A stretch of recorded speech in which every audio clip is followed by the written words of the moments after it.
Let's just get this out of the way. Grit isn't cute.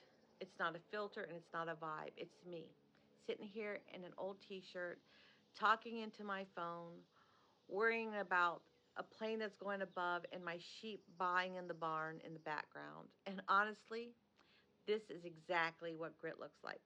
This is episode 2 of my confidence project. And if you're new here, I'm teaching you how to be confident, not from the top of a mountain or looking in your mirror and saying positive things to yourself, but I'm building it in real time with you from the ground up in this series. So, my recipe for grit or for confidence is grit, and grit is the first ingredient. And it's messy. So, I got married when I was 16 years old and later had a baby that year. Now, before your jaw hits the floor, let me say this. I didn't get married because I had confidence. I got married because that was the decision I made with the tools I had at that time. But I showed up for it every single day. I didn't know how to be a wife. I didn't know how to be a mom. What 16-year-old would know that? But I learned.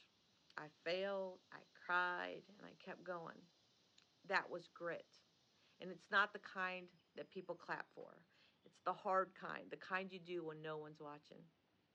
And I want you to know, my life turned out pretty nice. And not because it was easy, but because I stayed in it. I worked through it. I kept showing up, even when it was hard, especially when it was hard. And here I sit, 45 years later. Yeah, 45 years married this July. Still married to the same guy, happily married, I might add. Still learning and growing and still showing up. Because that's what grit does. It builds a life. Not a perfect one, but a strong one. And you already have grit. You have lots of grit. You just don't call it that. So let's identify it. You show grit when you walk into school and it's a hard day. You show grit when you're trying out for that softball team or basketball team. You show grit when you're helping out a friend or yourself, even when you feel off. And grit isn't always loud. It doesn't roar. Sometimes just staying in the room is grit, or pressing the record when your hands are shaking, or you know that planes are going to fly above while you're recording. In my book, Mixed or Arise, I call grit the first ingredient for a reason, because you can't fake it. You can only feel it. If you're trying to build your own recipe for confidence, that book is there for you. Not to sell you something, but to walk with you while you're trying to figure it out. So in the next episode, I'm going to talk about what happens when you do the thing. You know, you, you step up, you have the grit, but you still don't feel confidence. Just so you know, you're not supposed to yet. But that's me right now. I'm not confident, but here I am hitting the record anyway. And I am not here to impress you. I am here to be honest with you.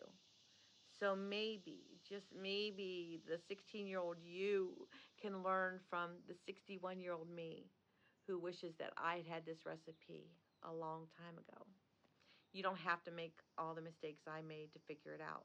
Trust me, you're going to make lots of mistakes on your own. But a smart girl learns from her mistakes. The wise girls, oh, they learn from others' mistakes. And that's what I'm hoping that you can get from me. So this project is messy, but it's messy on purpose. Subscribe if you want to see what it really looks like to grow.